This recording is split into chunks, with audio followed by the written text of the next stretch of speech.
friends and fans of the podcast. Welcome to another day in our special place in the Milky Way.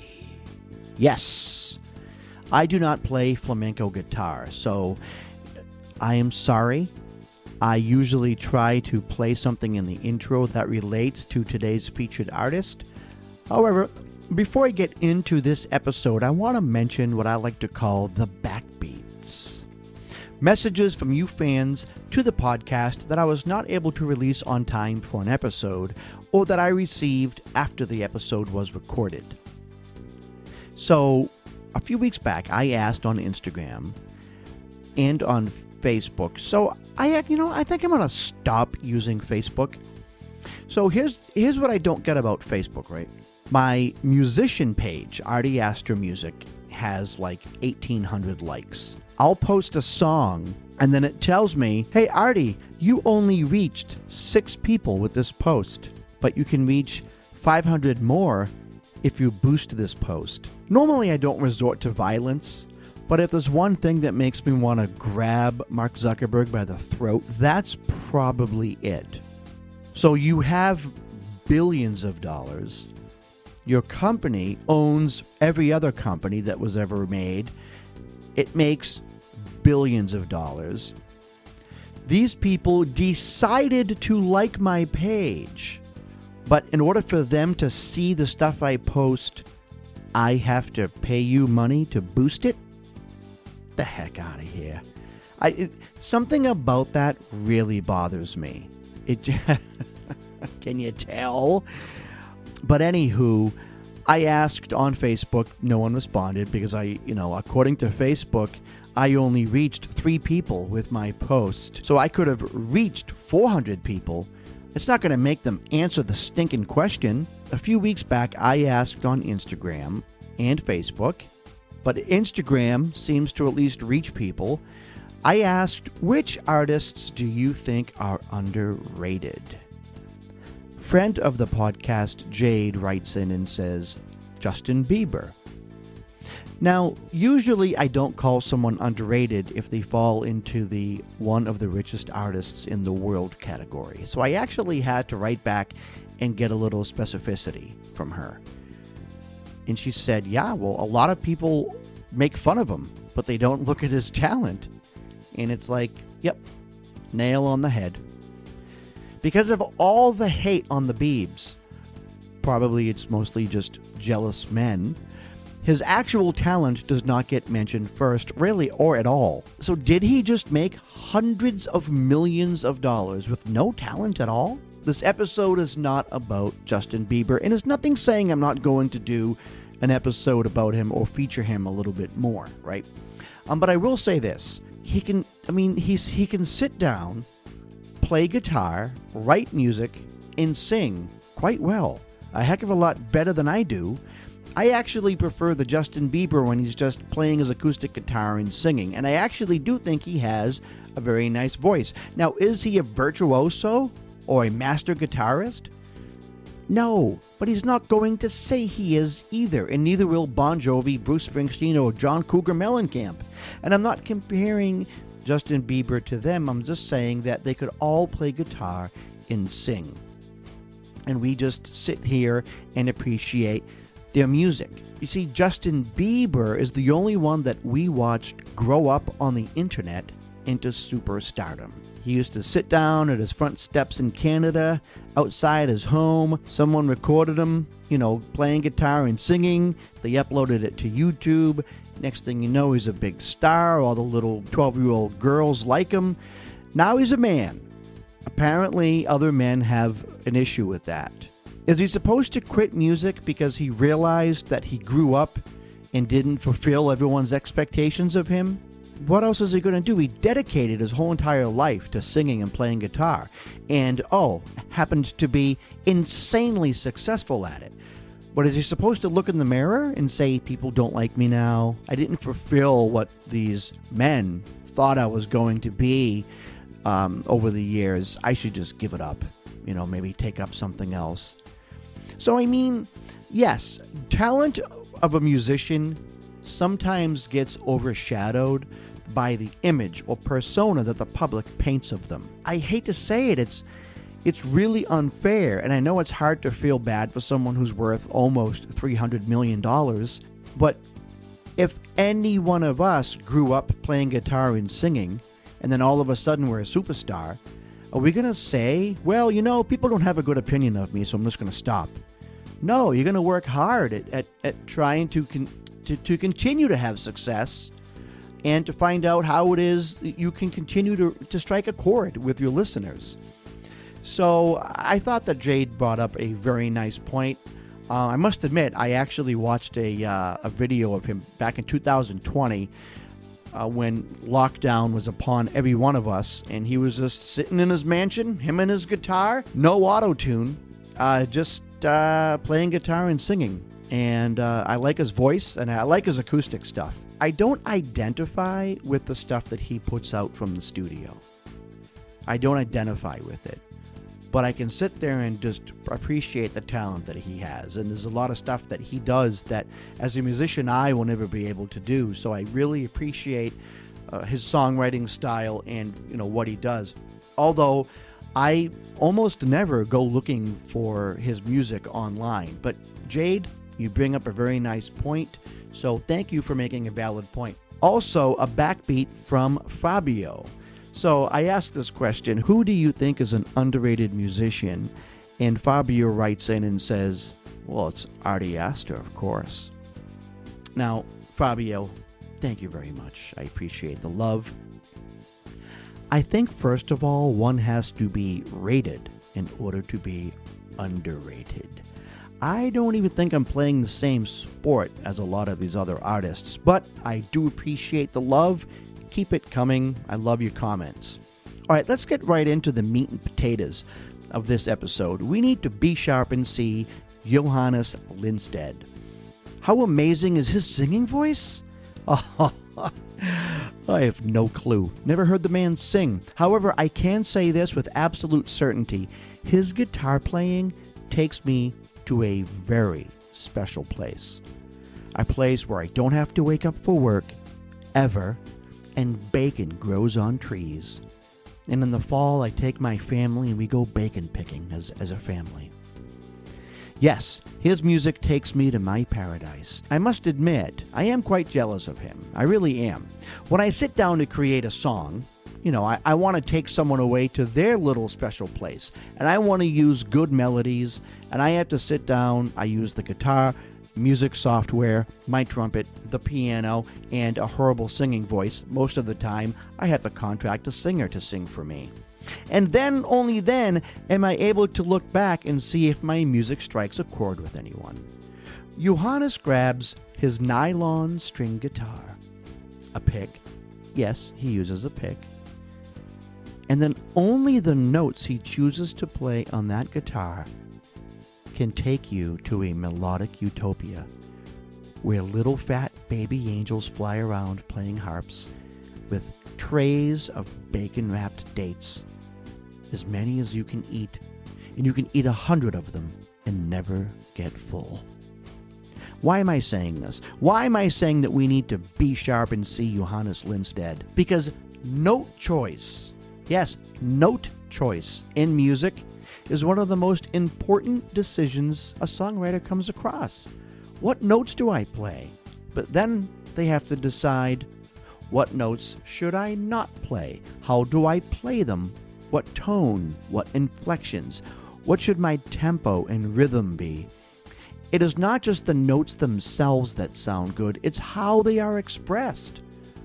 And for only using an acoustic guitar, and he does have a band, but for only using his acoustic guitar, he takes you away. He is a flamenco guitar god and master.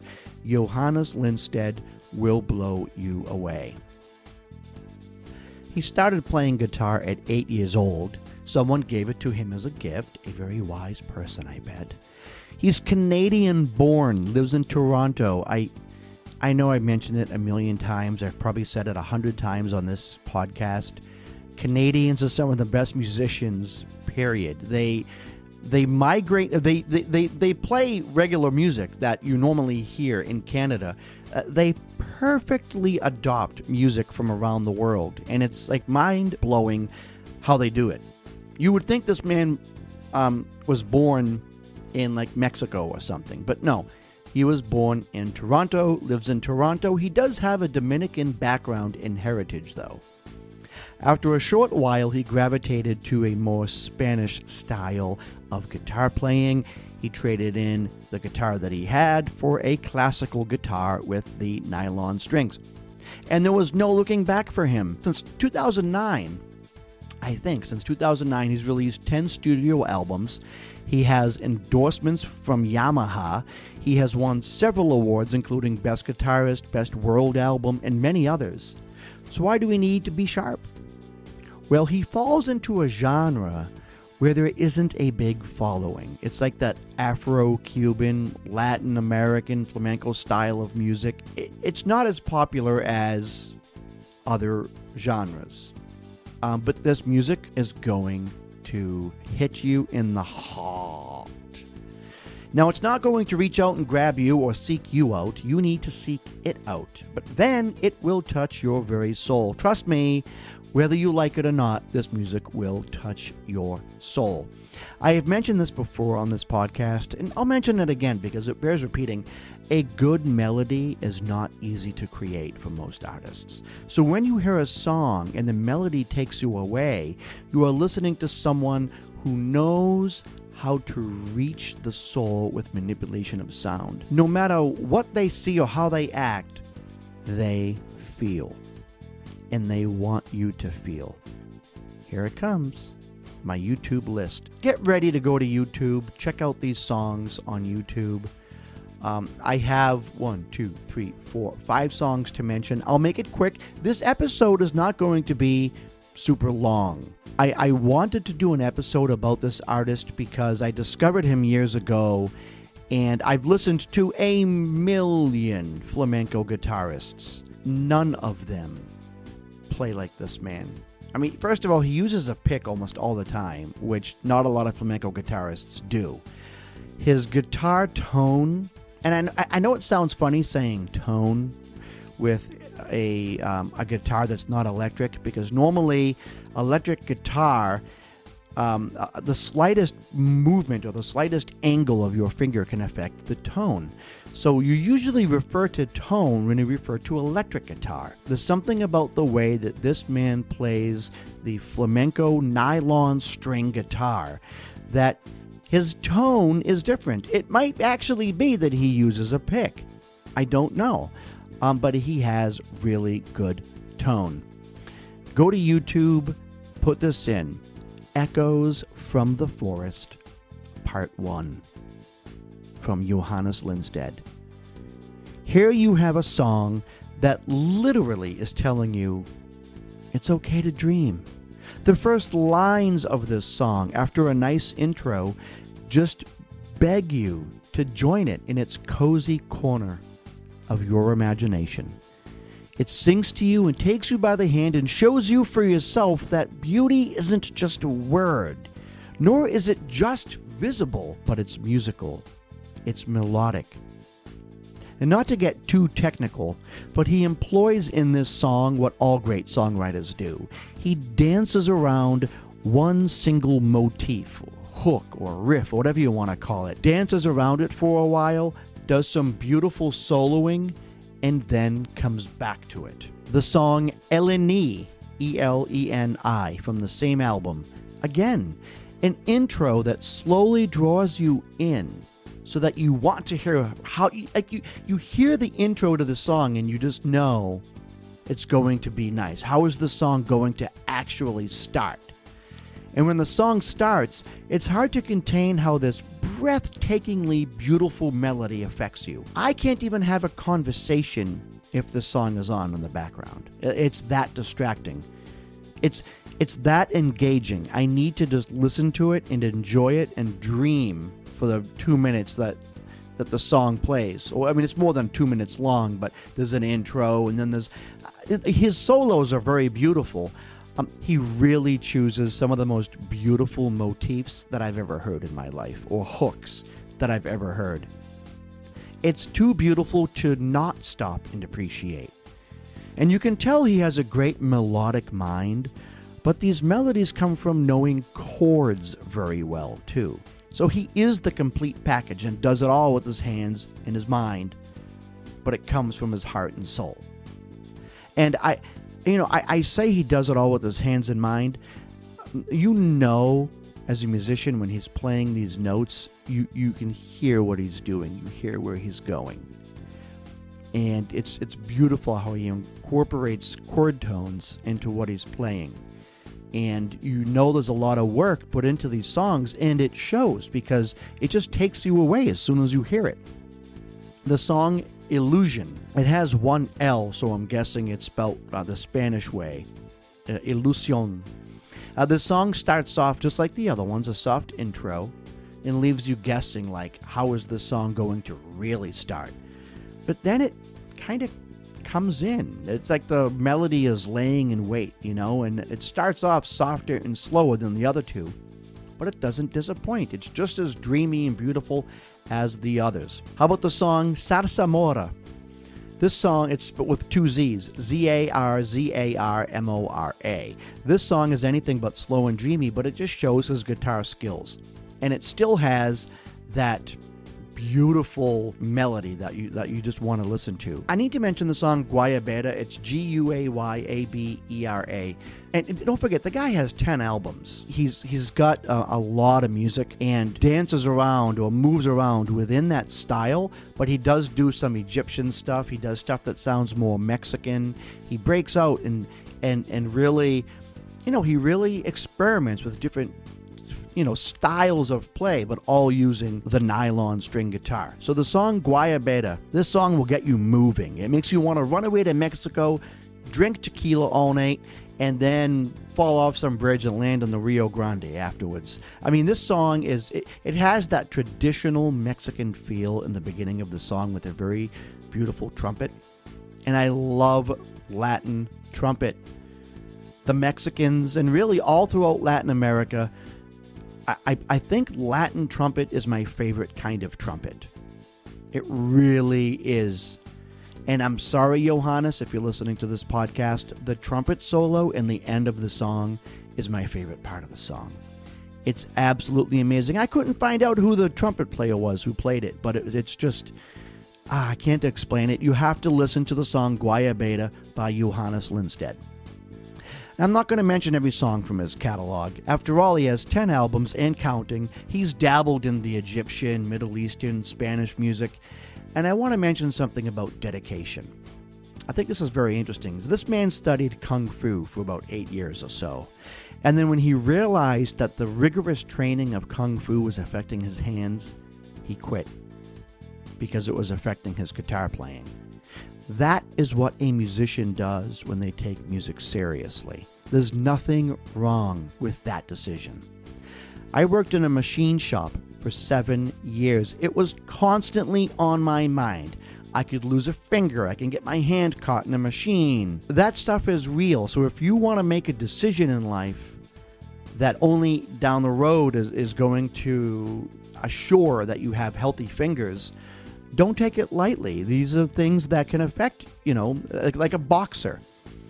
That type of punching, or whatever the case might be, over years, it actually could affect your agility and your dexterity with your fingers. I also love how in his biography it says he grew up listening to Steve Vai. For as much as Steve Vai might be viewed as a heavy metal guitar guy, he's actually anything but. He studies music for fun and works very hard to employ new things that he learns into his music. So it makes sense that Johannes would like him, because when you look at Johannes, and if you see him live, he has people playing the flute, the trumpet, the trombone. He has a whole group of people. It's him with his guitar, with like 12 different people behind him, all this different type of Latin percussion. It's just really nice to see. But this is the type of musician that Johannes is. Kind of like a Steve Vai, who approaches music knowing that, okay, my final product is going to sweep people off their feet. It's going to be really nice, but there's hard work to do to get to that point. All right, so I'm going to let you go listen to Johannes Linstead. Please comment on either Instagram or Facebook what you thought of the music. I'm dying to hear it.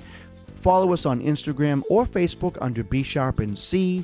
And if you listen to the podcast on Apple, please leave a review. We look forward to y'all's feedback. Until next time, this is your host, Artie Astor, saying, keep it groovy.